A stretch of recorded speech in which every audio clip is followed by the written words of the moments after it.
Hello and welcome to the Mission City Podcast. We have been in a series on relationships. It's all about the seasons of singleness, dating, and marriage. If you missed parts 1 and 2, then pause this now, go watch that, and come back because today we are talking about marriage. We have brought in 2 couples to share their experiences and advice on marriage. It's so great to hear from a newlywed couple and an oldywed couple to see what they have learned in their time together. I'm going to hand it over to Dave and Chuck to get things started. Hey, good morning, David. How are you doing? Chuck Foster, how you doing this morning? It's good to be here. It's a great day. Good to be here. We got some guests. It's good to have Joe and Kay Hutchison. It's I would say that they're Northwest couple, but they really are. They're Mission City OG. They're original. They're OG. They were here before the church opened, I heard. Yeah, absolutely. Was that true? Y'all were here? So how long have y'all been at Mission City? We came here in 1969, married in 67, moved here in 69. So wow. We're in about 55th year at Castle Hills. Wow. In Mission City. Wow. It was Castle Hills when we first joined, obviously, and then now Mission City. Yeah. Good deal. They're That's OG. Awesome. That's what the kids would say. Yeah. What kids? Lane and Morgan. Lane and Morgan. Speaking of say. Kids, yes. We have Lane and Morgan Scheffler. I did it. That is so hard for me to say. It took me a while because Lane and Morgan have been married for 55 minutes. And so, not teasing. How long's it been? I know I was there, but how long ago? Was it July? August 5th, so about 2.5 months. 2.5 months of being married. Morgan is on staff here at Mission City, our girls minister at our central campus. Yeah. And Lane was gracious enough to take off from work or to take an early lunch. Or are you the boss yet? Is that why you get to take off? No, definitely not the boss. Had to send out a little meeting invite, being like, "Hey, I'm gone." So. Well, good deal. Well, we appreciate you guys being here. As y'all know, we're in a series on relationships. And the last couple of weeks, we talked about being content with being single and getting prepared for being married. And so we thought it'd be great to bring in someone who has a few years of marriage and we can all gain some wisdom. Yeah, just a few more than us. Matter of fact, Chuck and I combined are almost where y'all are. Does that make you feel better or worse? Worse. At this stage, it's all good. It's all good. We're so grateful for all 4 of y'all for being here. And so we're going to jump right into this podcast. And so, Chuck, how do you want to get started? I'd just like to know, first of all, how'd you meet? Yeah. Like, how did you guys meet? Briefly, as much as you can tell us. Love to tell us just how that happened. Okay. Where and how and all that good stuff. Well, we actually met in the 6th grade. And I lived in a little town in north central Oklahoma called Cromwell, and Kay lived in the big city of Wewoka that was 13 miles from Cromwell, and it had a whopping 6,500 people in it. For me, that was huge because my little town was 400. How many was in your graduating class? We had, what, Kay? 64. Oh, okay. Anyway, my mother was an art and music teacher and had trained me to sing, and they were having a music workshop in Wewoka First Baptist Church in the 6th grade. And so for 5 nights in a row, she hauled me in to this music workshop. And lo and behold, there was this beautiful little gal there with horn-rimmed glasses that I was immediately smitten by. And that's where we first met in the 6th grade. Wow. Were you smitten as well, or did it take you a little longer? Oh, no, I ran the other way. It's not that I didn't like his looks or like him. I was not ready to be a girlfriend. I was still thinking, well, I probably shouldn't propose marriage at that stage. That was a little early in the relationship. But anyway, 2 years later, I moved into Wewoka, and I had grown at least a foot, probably 1.5 feet at that point. So she didn't even know who I was. She had no recollection of even having been in that, together in that music workshop. And so, anyway, but that's not true. My desire never changed in terms of I was thinking, okay, this is a girl I want to date. And so then, as we will probably discuss later, but we started dating right before our junior year in high school, and went both junior in high school, junior and senior year. She held you off a while, Joe. Yeah, well, she gave you the Heisman. There's a lot more to the relationship than we could get in here in terms of me pursuing her till I finally just gave up, and I said, okay, this is a lost cause. And that's when I said, I may be interested in him. And from that point on, I knew he was the one I was going to marry. Oh, wow. In high school, you knew that, huh? Ever a question. Wow. Yeah. We'll get into that, I'm sure, later. But how'd you guys meet? Yeah, on an app.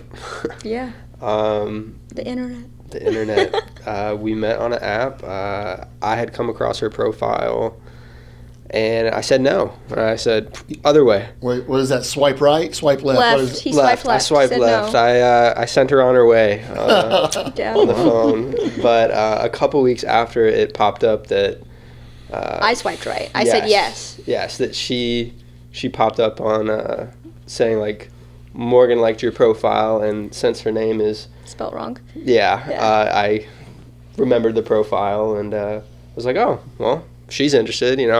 I had almost said yes, so I'll give it a shot. And a couple messages in, I knew that I wanted to at least meet her, so we met for coffee, and that was about like a 4-hour first date, and here we are. Yeah. How long did y'all date before you got married? Total 10 months. 10 months? Yeah. Yeah. Wow. From the time you met till 10 months later, you were walking Yeah. down the aisle. Yep. Okay. Yep. Well, we have 5 or 6 years of courtship. Well, it had maybe to. You even leave. more. Well, I think in Oklahoma you can get married when you're 9. I think, if I'm not mistaken. No comment.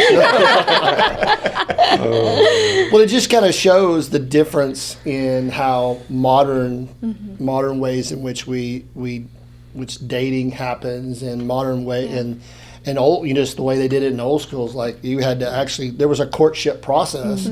The courtship was literally like swipe left or swipe right.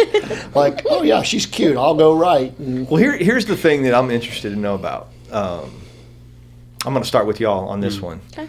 So, as we've been talking about relationships and being content first with being single and who you are in Christ, how important was it for you that it was a believer? Like somebody that was that like, okay, you could have all this stuff on the left, but if no believer, then swipe, what is it? Left. Swipe left that you would do. So how important was it? Was that?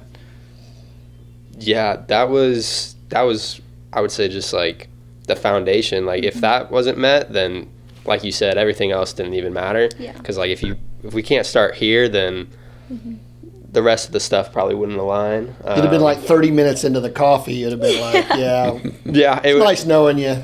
Yep. And that was the point of the coffee, was to just kind of make sure that the other person was, one, real, and then two, was to just kind of get a gauge of, oh, do I even want to continue seeing this person? And we had used an app that was Christian-based, but even in that, the lukewarm Christians of you sit down face-to-face and they don't bring up God, you know what I mean? And so me working for a church opened up a lot of conversations for that first meeting that was like, we're going to see where you are in your faith and really help that gauge pretty quickly. But, I mean, it was pretty evident very early on that we were on the same page, kind of running the same pace, which was really awesome. Yeah. So. Well, you kind of hit the nail on the head too. You said lukewarm. Somebody that just, basically bought fire insurance. Yeah. As opposed to somebody that has a growing, dynamic relationship with Christ. Or culturally Christian. Yeah. As opposed, or historically Christian as opposed to, truly following Christ. Same question, Joe, okay? I mean, Even in 6th grade, was it important that or was it even a thought then? I already or know was the that, answer to this one a little bit, but yeah. Well, it was because Kay and I were blessed to have godly parents, and her dad and my dad were both deacons in our church. And all I've ever known, I joke and say I cut my teeth on the rails of a crib in a little First Baptist church in Cromwell. So church was all we ever knew. And then when I was 7 years old was when I accepted Christ, and Kay will share her own, but she did the same thing. So we never knew each other outside of already having a personal relationship with Jesus Christ that was very important to us then. So it was never ever a question at that point about as we move forward in our relationship. The Lord was always a very dynamic, active part in our relationship. So it was just based on how God's designed for us both, because my mother and dad both prayed for me, and her mother and dad prayed for her before we were even conceived. Mm-hmm. So it was, destiny, spiritual destiny, that God would put us together the way He did. Wow, that's pretty cool. Yeah. That is. It's amazing that God, God had, a lot of times we think, does God have someone for me? Mm-hmm. And I used to think, there's somebody for everybody. But as we talked about if you go to the DMV, it proves that. Yeah, absolutely. Or the county fair.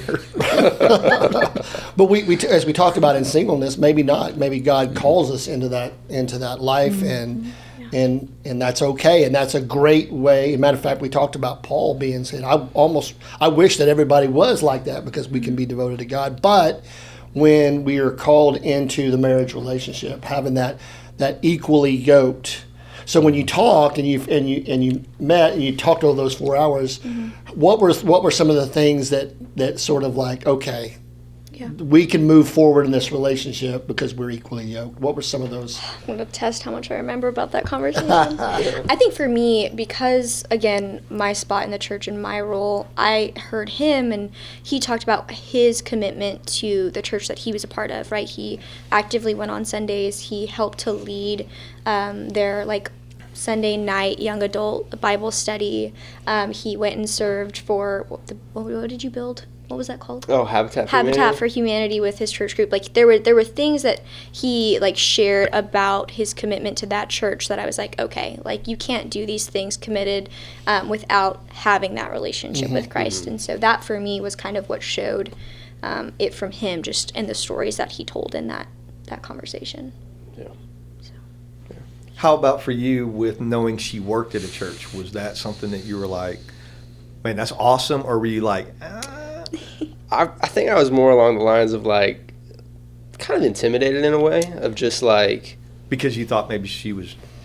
Yeah, for sure. I was just if that's all you do all day in, day out, where are we in, I guess, terms of yoke? Mm-hmm. And I had it opened up a lot of good conversations with some friends who were recently married or had been married a long time, of just what does being yoked even really mean? Mm-hmm. And then it came down to ultimately, as the relationship got more and more serious, it was the question of how can I lead somebody that was working at a church in a way, of just mm-hmm. constantly in the Word. And it, I forget who the conversation was with, but it was just really just, as long as I'm pursuing that, it didn't really matter, I guess, in terms of a knowledge mm-hmm. weight of who knows more in a way.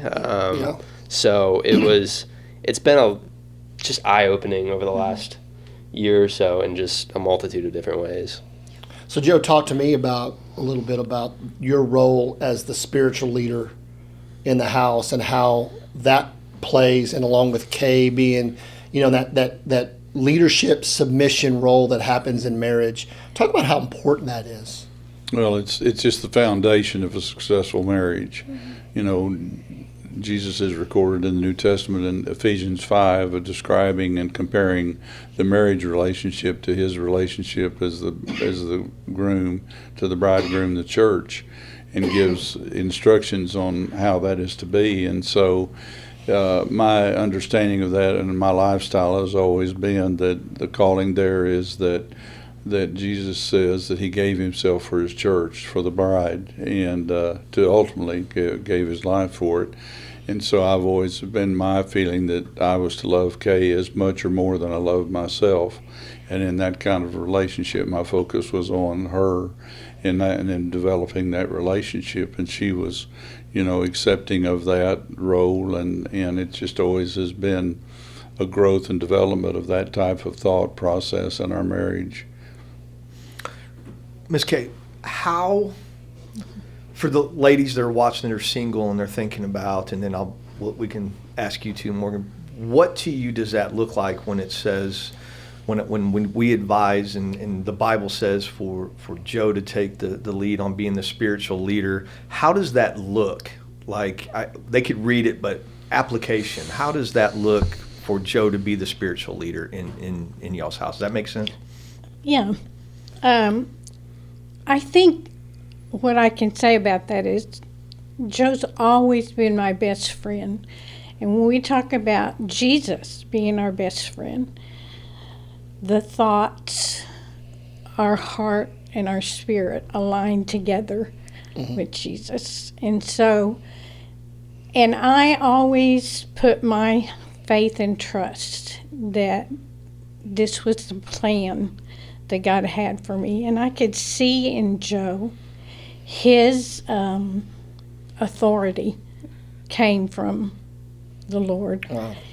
And I wanted to please him. I wanted to be under his submission because that was the happiness. That's the joy. When we're in a relationship with Jesus and we are of one mind and that's what it became through the years, the trust in knowing that we were meant to be a couple. And we have done things together all through the years. Never did we separate ourselves in missionary work, in church, and we always did the things together.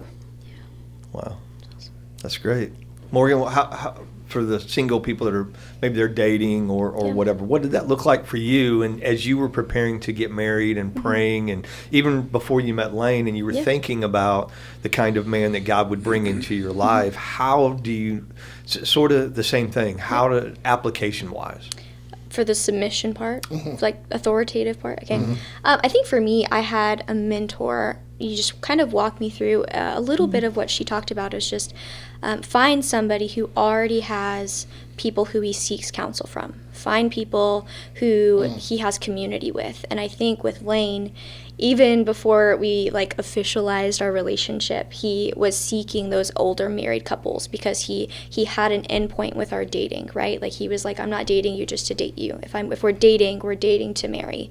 And so I was able to see how if he was doing that sort of thought work with the small things, I knew that I could trust him to do that with our marriage and with future big decisions that would come down the road. And we've seen that in just the last 2 months with decisions. We're looking at buying a house, and that's way harder than I ever thought it was going to be. Yeah. And so, but he's gone out and sought so many more people than I would have, and we sit down together and have these conversations, and ultimately we make the decision. But if I didn't have that, I know that he would make a decision, even if it was just on his own, and I have full trust that he makes the right ones. So, yeah. And I guess it makes it easier to trust, as you both said, when you see the demonstration of faith. Yeah. There's so often times that Chuck and I will meet with couples that are struggling a little bit, and a lot of the struggle is because the man in the relationship isn't demonstrating that growing dynamic relationship with Christ, and so his wife is a little bit hesitant to trust with the bigger decisions of buying a house and hey, this is a couple $100,000 debt or whatever. What houses are $1 million now? We're talking about that, and is it's easier to trust when you see. I know that from my wife, and it wasn't the first day that we had that kind of trust or whatever, but over time, when she saw that I was in the Word and in prayer, and we've talked about that too with Cheryl as well. It's easier to follow somebody when they're following Christ. It's not that they're following their own heart; they're actually leading their heart because of who they are that's in Christ. Right. Very true. And we know that you guys can speak to this because y'all have yet to maybe have not yet experienced it. You will. Just some of the strains that happen in marriage, right? We know that they're coming. The enemy, Satan, hates the institution of marriage. We know that because he's caused culture to try to redefine it, right? So when you guys talk about the the strains in your marriage, what do you guys find is the biggest hurdle and strain to overcome? I think probably for most financial is one of the biggest problems that couples run into in marriage. That brings in more stress. But in our situation, I think as I look back on it, that we were both working, making good income, and then when Kay became pregnant, we had prayed about how that was going to affect our lives. And anyway, we made a decision that she was not going to work and she was going to stay home. So we went from 2 incomes to 1, and then I did a job change in the middle of that. So it was probably throughout our marriage, probably one of the most stressful times for me because of being my responsibility as the provider. And so that was, I would think a lot of couples have, and our communication was so important throughout that time because I could express to her my fears, my concerns, and things of that, and she was always so receptive to it. And I've often said I was kind of one of those guys, I'd be in one side of the ditch or the other, and Kay was always right down the middle of the road. So when I would get kind of, off balance, she would bring me back and just be through her love and prayerful consideration. So anyway, I'm not sure if I'm answering. I love that you talked about the communication part. And being able to, we talked about trusting him as he trusted you as advisor and to let you know what he was going through. And that so complementarian that relationship is so important. So even though the stress might have been there was never the stress necessarily on the marriage as much as a lot of people, because they don't have that open dialogue. Because a lot of times we as men, we don't want to be vulnerable, and I know in the first part of my marriage, I tried to, I'll protect her from how I feel. I don't want her to know. But then she could read me because she knew me, and she's like, are you going to tell me what's bothering you? Well, I'm trying to protect you. That makes it worse, because then her mind starts thinking, what is this all about? Mine always manifested in as, no, I don't want directions. Do you want to look at the map? No, I know how to get there, and then we're lost somewhere on the other side of town. It's because which is a pride issue, and what was so fun is, and you probably did the same thing, and I'm sure you will, is you just let us make that mistake. Yeah, you're lost now. Now, would you like my help? No. No, I don't want it, but yes, I know I need it. And like you said, you either on one side of the ditch, or the other, but. Kay was there to kind of bring you back to center. She always had that balance, and I needed that, and I sought that was rather than shutting her out, it was drawing her in, because I needed to hear her viewpoint and her encouragement, and that kept me, took a lot of stress off of me, because I was able to say on those months when back in the day when you could float, I'd write checks and send them out. We didn't have the money in the bank, and she couldn't understand that. And I said, "Well, that's just what we have to do." But yet, that's kind of the things that you work through as couples. But anyway, how do y'all guys see that complementarian relationship working so far in your couple months that you've been married? Yeah. Or are you just flying by the seat of your pants right now and you're just like, healthy mix. But no, there's certainly times where I'll kind of be in my head or overthinking or something like that, and she can read it clear as day, and she'll just come and we'll just talk it out. Yeah, and just really just help with any decision at hand. I know that I can kind of take anything to her, to at least be a sounding board, to be like, hey, I'm thinking this is where I'm at. How do you see this? Because if we only go by my view, we'll be somewhere weird. So, it's certainly helpful to have just a different perspective and be able to trust in that perspective too. Yeah, I know Cheryl and I have oftentimes just been I know the ultimate decision falls on me, but if I shut her out from that decision-making process, I'm a fool. Because she has great wisdom and brings so much to that decision making. And there's very rarely we've ever just been completely disagree. But one of the great things that I have found is that when we do disagree and I have to make the ultimate decision, she's 100% on board with that decision. Like, this is the way we're going. Yeah. I'm trusting because God has put him in this place in my life to make these decisions. Now, sometimes we end up in the ditch, right? And she's been real good not to say, I told you so, but she's also been there to help us, let's solve the problem.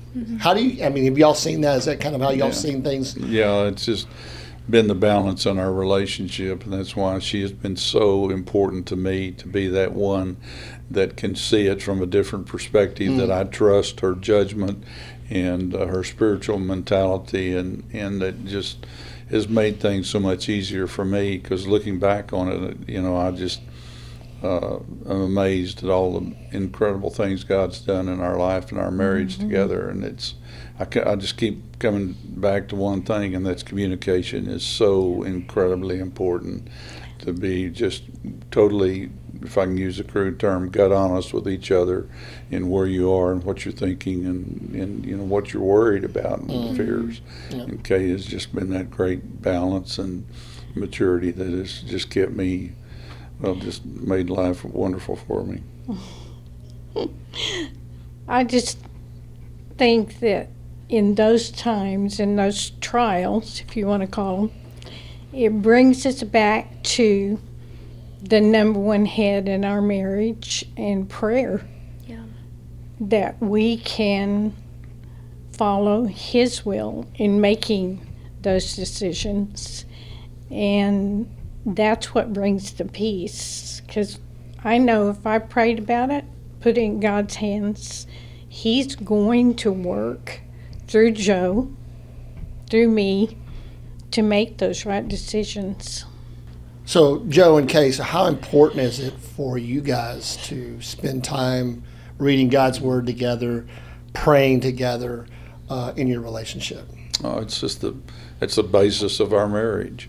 That's the center core of it, is the ability to study the Word together, to pray, and that's all we've ever known. That's just the fiber of our being, and so I would say that is so vitally important for at any stage in a marriage, is because when you can talk things out and then pray over it and seek God's will and be in one accord. I can't underscore how important that is. It sounds so simple, yet you would not believe how many times we've heard over the years of I've never had anybody come to me that were praying and reading their Bible together. I've never had a couple sitting across from me that said, we're really struggling in our marriage. And I don't get it, because we're praying together all the time. We're reading the Bible. That has never happened in over 20 years of full-time pastoral ministry. It's normally, when I'm asking, well, have y'all, I work so much, or, but I'm glad it's just become second nature, doesn't it, out over time. And so have you guys started that process of what they're talking about, of really being in the Word together well and praying together? Is that something, it's only been a couple months, so it's, transparency's cool. Because I can tell you that there's seasons in my particular marriage where, because of 18 hours a day, or traveling and preaching on the road, for a while, and all the things I did, there were seasons where we didn't as much as we should have. And so, but how's that looking for you guys as you're getting started? Yeah, kind of before we got married, we had begun just praying together for sure. And after we ran out of conversation topics to know about more than one another, we ended up going to kind of a biblical-based relationship book to kind of help facilitate those deeper questions, to make sure we truly did align on all these big things. And that really helped. But into marriage, with it being so new, and us living together and coming back from the honeymoon, we're still finding a routine. We have made efforts. We were like, okay, we'll wake up early and do this. No, that didn't last. Because our work schedules are different, so it's hard to get up early and then set aside the time when one person could be sleeping longer. And so we found it at nighttime, around dinner time, we've been able to crack open a devotional together and go through that a lot more frequently. But prayer together has been a constant, even since the beginning. Yeah. Mm-hmm. Yeah, that's important for people that are watching that are single and they're beginning to date somebody. Lay that foundation before you even start, and then the devotion. Yeah. What would you remember off the top of your head? What the book that you guys that helped you, in case there's somebody that's like, oh, I'd like to know what that is. Yeah, it was Loveology by John Mark Comer. He did the Ruthless Elimination of Hurry. Okay, that's another big book. But for me, she was my first real serious relationship. So I knew going into it, I don't know what I'm doing. And so I just needed to learn more about what marriage was, what dating was from a biblical aspect, because I hadn't had to know.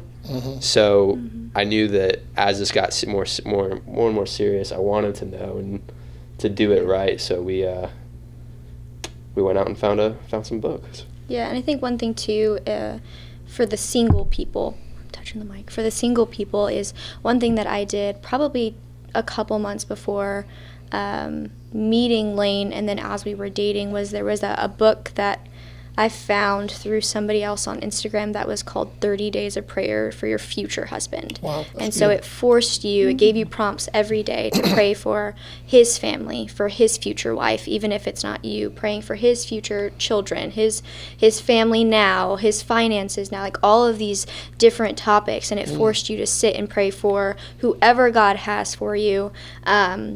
And so I did that before I met him, and then as we started to date in those 7 months, I redid it with like, okay, I'm going to pray for Lane even if it's not me. So those same things, I was like, hey, for his future wife, this is what I want. For his future blank, I want this.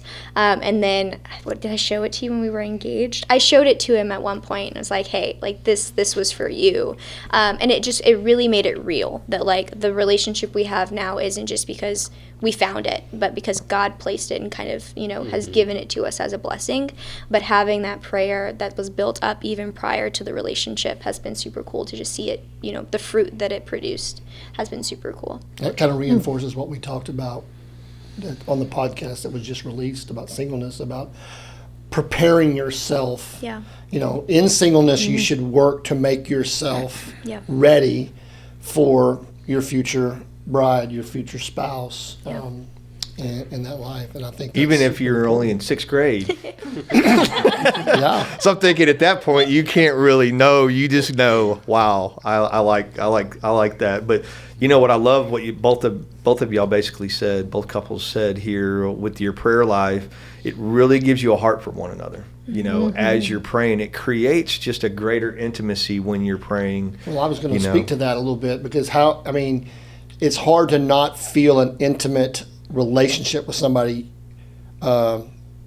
If you're praying for them, you don't lose intimacy. Right. Yeah. Right. If you're not praying for them, then intimacy can leave. You can worry about other things. But I think you hit on that, is that intimacy, which is most spiritual and physical intimacy, is so important in a relationship. It's hard not to feel that if you're praying for somebody. Yeah. Have you one of the things I noticed, and somebody told me that this was gonna happen in my marriage, and I was like, not to us, but it did, or to me anyway. There were things that I prayed about for Ashley because they bothered me, and so I would pray for her. Like we driving in the vehicle, she's kind of messy, and I like to keep my vehicle a little nicer or whatever. And so she would go to the drive-thru and eat, and then I get in, there's like bags and fries spilt on the deal or whatever, And I was like, man, it just bothers me, And so as I began to pray for her, though, I would get up on Saturday, or I would go and I would vacuum out the car, and I would do whatever as I'm praying for. And God changed my heart to realize, you know what, the reason she's doing that is because she's so busy. At the time, I was an intern at a church, so I wasn't getting paid anything. she was a teacher, a pre-K teacher, and so she was, running around. Then she's also serving at the church because I was doing junior high ministry at that time, and she was there with me and everything. And God began to really change my heart as I was praying for her to be changed. God actually changed me. Have you had a similar experience over the years, Joe, where you were praying something and God said, "Hey, leave her where she's at. You need to change"? That's an interesting question. I don't know, nothing really specific that comes to my mind, to be very frank about it. So I don't know how I would. I think he's saying you're perfect. I just never had to. Well, we know Kate is. I mean, that's for sure. But have y'all, if any of y'all, just speak freely, have you noticed that yet? Has there been something how you thought, and then there began to be sort of God really began to work on me? I think it's just you were really. Is it just messed me? up. I was just That's too, what I think. I mean, I like.